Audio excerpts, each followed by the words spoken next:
Buenos días, os voy a explicar otro vídeo. En este caso os voy a explicar la electrólisis, pero del otro día me quedó que comentaros el efecto de la concentración en el potencial, que en vuestro libro viene en la página 238, creo recordar, no me hagáis mucho caso.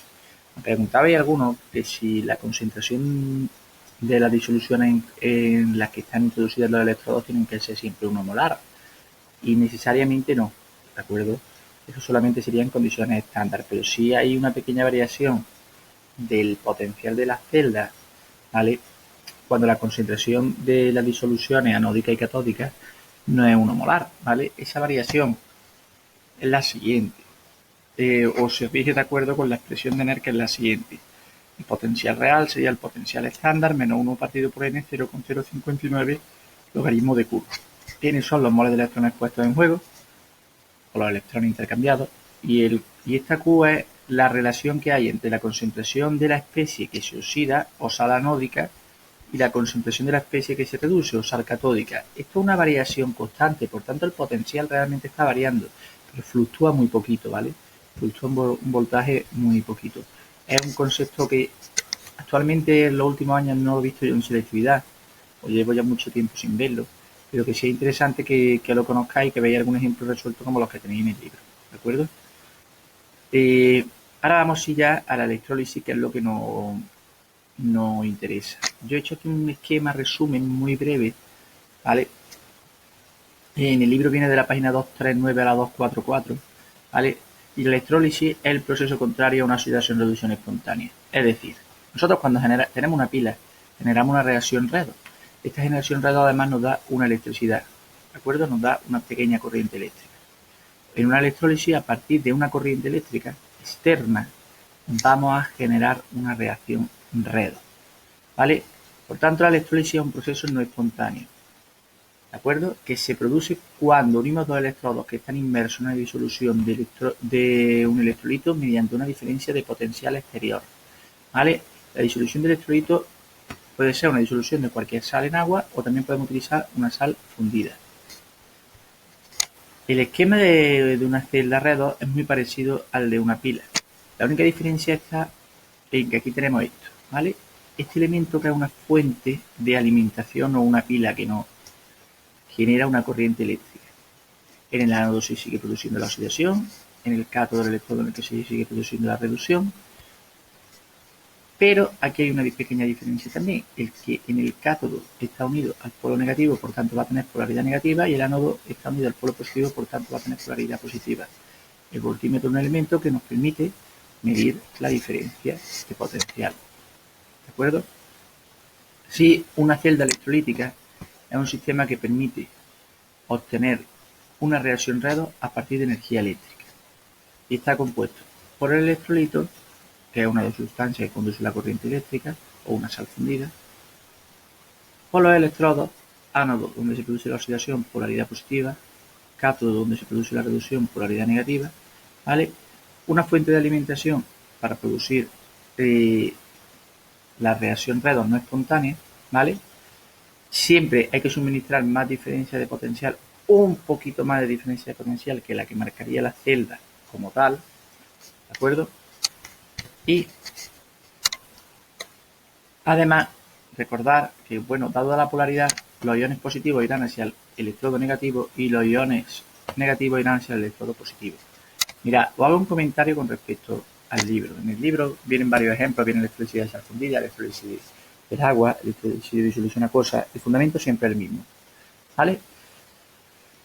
En la electrólisis del agua, bueno, pues tenemos dos electrodos, ánodo y cátodo. En el ánodo se va a producir la oxidación, en el cátodo se va a producir la reducción, aquí se va a producir la oxidación del agua a oxígeno, aquí se va a producir la reducción del hidrógeno, ¿vale? De los H más a hidrógeno. La disolución que hay aquí es agua destilada con una pequeña cantidad de iones H+, podría ser ácido sulfúrico, por ejemplo, ¿vale?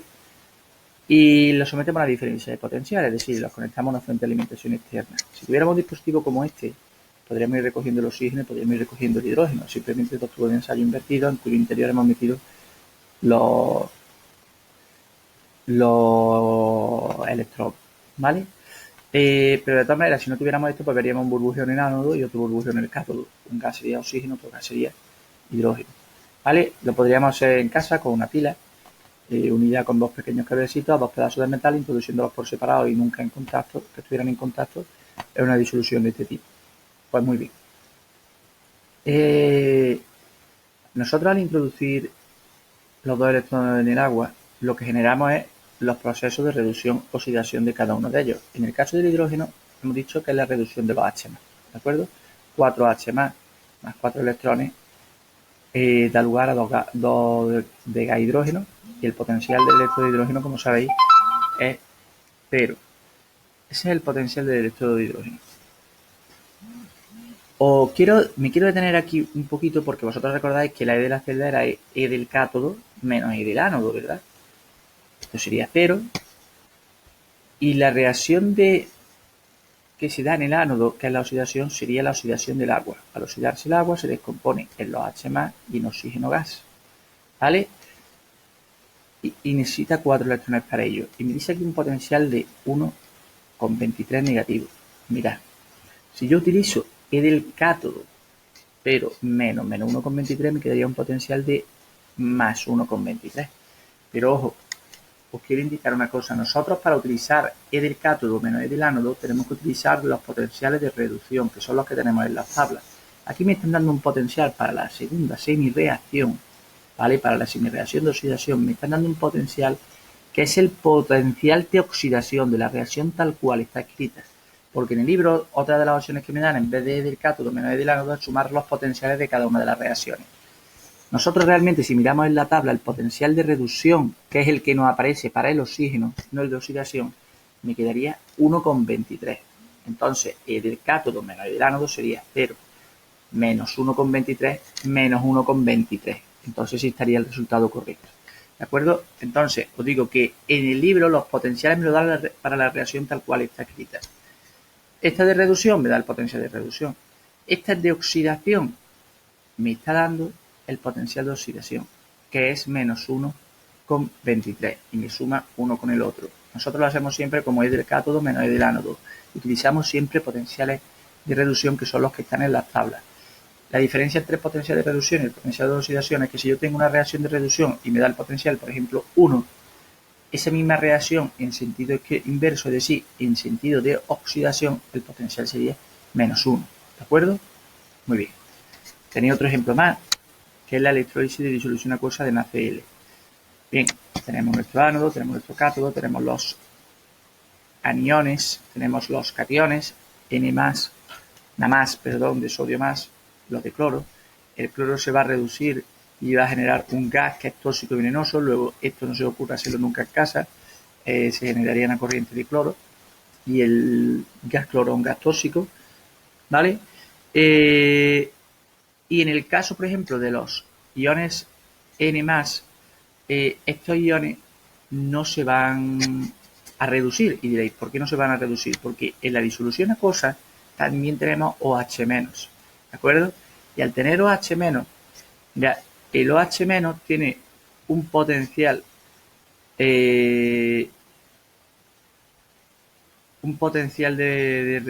se van a generar iones OH-, dicho de reducir, se va a generar hidrógeno, ¿vale? Se va a generar hidrógeno, se va a reducir el agua.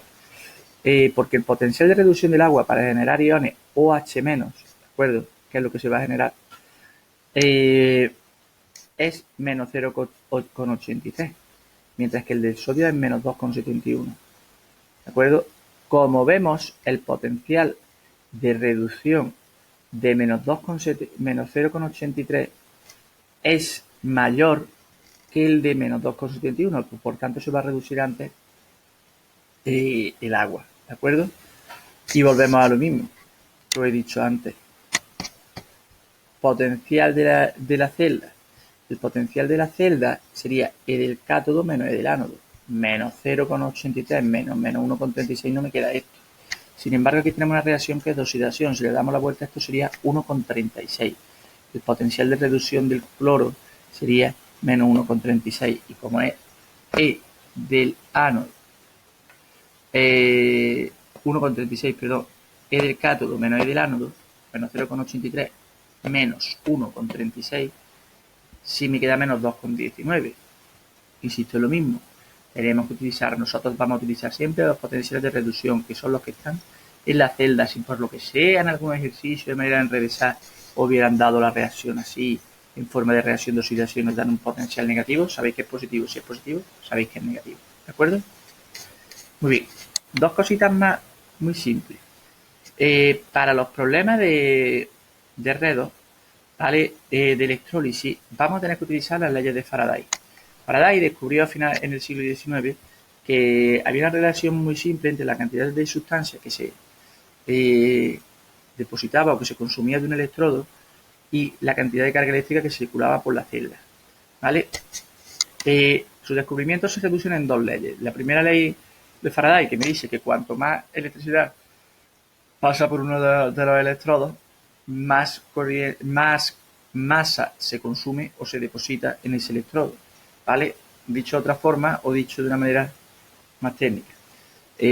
La cantidad de elementos depositada en un electrodo es proporcional a la cantidad de electricidad que pasa a través de la disolución.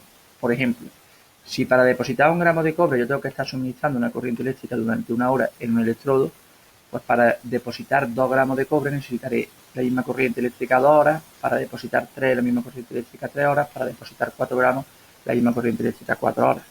¿De acuerdo? Y la segunda, que es un concepto que actualmente creo no, estoy seguro, porque en los últimos años esto de equivalentes no aparece para nada,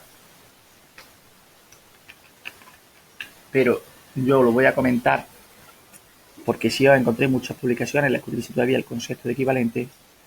Para una misma cantidad de electricidad que circula por varias celdas conectadas a la vez, la masa depositada o liberada de los electrodos es proporcional a sus respectivos equivalentes químicos. El número de equivalentes es el peso atómico de un elemento partido de su estado de oxidación. Por ejemplo, el número de equivalentes de cobre 2+ sería el número de equivalentes de cobre más partido por 2. ¿Qué quiere decir esto? Vamos a ver. Lo vais a entender de la siguiente manera. Imaginad que tenemos dos reacciones redox separadas en las que vamos a reducir mediante un proceso de electrólisis, por un lado, en una cuba electrolítica cobre 2+ y en otra cuba electrolítica cobre 1+. El cobre 2+ necesita 2 electrones para convertirse en cobre y el cobre 1+ necesita un electrón para convertirse en cobre. Es cierto, ¿verdad? Pues con 6 electrones, ¿cuántos átomos de cobre vamos a obtener partiendo de cobre 2+? Pues si tenemos 6 electrones, por poner un ejemplo, obtendríamos 3 átomos de cobre, ¿verdad? Y con los 6 electrones, ¿cuántos átomos de cobre más obtendríamos? Pues podríamos obtener hasta 6 más. Es decir, de cobre más vamos a depositar el doble de átomos de cobre 2+. ¿Estáis de acuerdo, no? Por la proporcionalidad de los electrones, ¿no? Por eso es lo que tengo puesto aquí. Que el número de equivalentes de cobre 2+ que depositaría sería la mitad que de cobre más, ¿no? Aquí yo lo he puesto numéricamente. Por ejemplo, si con 6 electrones depositamos 3 átomos de cobre que proceden de cobre 2+, con ese mismo número de electrones depositamos 6 electrones que proceden de cobre más, porque es más fácil reducirlo, necesitamos menos electrones, ¿vale? Nosotros, de todas maneras, esto de equivalente, a día de hoy, como he dicho, se ha reducido a una fórmula y no se utiliza el concepto de equivalente. Lo que sí necesitamos saber es que la carga eléctrica que circula es la intensidad por el tiempo. Los que hayáis estudiado física os suena más que intensidad es amperio igual a coulombio partido segundo. La intensidad de corriente es la carga que pasa por un conductor en unidad de tiempo. La carga se mide en coulombio y el tiempo se mide en segundos. Cuanto más carga, más amperio. ¿Vale? Cuanto más carga eléctrica circula, más amperaje, más intensidad de corriente. Y el tiempo en segundos. Y la fórmula que vamos a utilizar, además de esta, de intensidad por tiempo, la fórmula que vamos a utilizar es esta. Que la masa depositada en un electrodo o consumida en un electrodo es igual a el peso atómico o masa atómica por la intensidad de corriente por el tiempo, partido el número de electrones que se intercambia, y ojo en esto, y ya os explicaré en los problemas por qué, por una constante de carga que es la constante de Faraday, 96.500 coulombios, o lo que es lo mismo, la cantidad de carga eléctrica que hay en un mol de electrones. A eso se refiere. Un mol de electrones 6,022 por 10 elevado a 23 electrones, Un electrón tiene una carga de 1,6 por 10 elevado a menos 19 coulombios, pues si multiplicáis una cosa por otra queda 96.500. ¿Vale?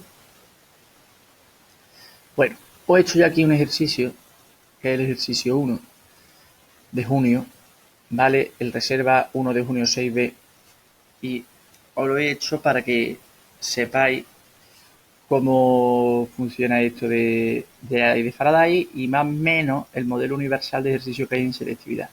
Nos dice, se electroliza una disolución acuosa de cloruro de níquel 2, pasando una corriente eléctrica de 0,1 amperios durante 20 horas. Y nos dicen que calculemos una serie de cosas. A ver, si vamos a electrolizar una disolución de níquel 2 o de cloruro de níquel 2, lo que vamos a hacer es que los cloruros los vamos a convertir en cloro y los níquel los vamos a convertir en... Los níquel 2 más los vamos a convertir en níquel. Es decir, vamos a reducir el níquel 2 más y vamos a oxidar el cloruro. Bien. Para hacer el primer apartado que nos pide la masa de níquel depositada en el cátodo, pues nada, la masa de níquel depositada en el cátodo, tenemos esta fórmula de aquí, que es la que voy a utilizar, la de las leyes de Faraday. ¿De acuerdo? Pues es simplemente aplicar la masa. Y la fórmula de la masa. La masa es peso atómico antes de poner masa molecular por intensidad por tiempo N y F. El níquel es níquel 2 más en el compuesto. A ver la formulación como la llamamos. Más 2 electrones que me da níquel. El peso atómico del níquel es el dato que nos dan y es 58,7. 58,7 gramos cada mol. La intensidad dicen que es 0,1 amperio. 0,1 coulombio partido segundo. Nos dice durante 20 horas, el tiempo que pasarlo a segundos. 20 por 3.600 segundos que tiene la hora. Ahora, el número de electrones intercambiados. Ojo, este va a cambiar dependiendo de la especie que estemos jugando con ella. Aquí estamos jugando con el níquel 2 más. ¿Cuántos electrones quiere? Pues quiere 2 electrones para convertirse en níquel. Presupuesto 2. El partido de la constante de Faraday que es 96.500. Como veis, simplemente aplicando la fórmula 2,19 gramos. Ya está. Bien, si vosotros miráis la resolución de Mistrada, yo discrepo con ella, porque él vuelve a utilizar la misma fórmula, la de la ley de Faraday, para resolver el apartado B. El apartado B nos pide el volumen de gas cloro medido a 760 milímetros de mercurio y 0 grados centígrados que se desprende en el ánodo. Dato, la constante 0,082 atmósferas litro Kelvin mol. Mirad, no se puede aplicar la misma fórmula porque, y en mi punto de vista, en los datos nos aparece la masa atómica del cloro. Y aunque yo sepa la masa atómica del cloro, yo no la puedo utilizar. Lo siento mucho, pero no. Ese es mi punto de vista y, vamos, estoy convencido de él. Entonces, ¿yo cómo lo he resuelto? Me gustaría después también que lo mirarais en Mistrada. Pues yo he cogido las dos reacciones, bueno, he tomado todos los datos que me dan. Evidentemente, como es volumen, voy a utilizar la ecuación de los gases ideales, volumen igual a nRT partido por P. ¿Tengo R? Sí. Tengo la temperatura, me dicen 0 grados centígrados, me dicen 700 milímetros de mercurio. Tengo presión, tengo temperatura, tengo R. Y R me lo dan como dato, además 0,082 atmósferas litro, que es lo que no tengo, el número de moles. ¿Vale? Pero mirad, las reacciones que se producen son las siguientes. El compuesto era cloruro de níquel 2, NiCl2. Entonces, el níquel más 2 electrones se convierte en níquel. Eso será la reducción, que será en el cátodo. Y la oxidación, que es en el ánodo, que los dos cloruros se me convierten en cloro. Es decir, por cada mol de níquel obtengo un mol de cloro. La estequiometría es 1 a 1, ¿no? Es decir, no tengo los moles de níquel ni los moles de cloro, pero sí tengo de antes los gramos de níquel que se han generado. Si los gramos los divido entre el peso atómico, que me lo daban como dato, ¿veis? Están las dos cosas. Pues ya tengo los moles de níquel que se han generado. Los moles de níquel que se han generado es 0,037 moles de níquel. Como he dicho que la estequiometría es 1 a 1, ¿vale? ¿De acuerdo? El compuesto era NiCl2, 2Cl me generan un mol de cloro, pues los moles de níquel que ya he obtenido de los datos de antes, 0,037 igual a los moles de cloro. Por tanto, si yo en la ecuación de los gases ideales introduzco ese número de moles, 0,037, R 0,082 y temperatura 273 partido por 1 igual a 0,835 litros, o lo que es lo mismo. 0,835 litros son 835 mililitros. Ese punto lo olvidáis. 835 mililitros. Muy bien. Con esto casi lo último. Me quedan algunos comentarios de algunas cosas particulares que hacer. Lo haré otro vídeo. Pero ya prácticamente y cuando digo estos comentarios generales de todo el curso, ¿vale? Que sí me gustaría matizar algunas cosillas que por las circunstancias se han pasado, ¿vale? Sí me gustaría matizar ya lo que queda es la química orgánica. Así que ánimo y a darle caña, ¿vale? Venga.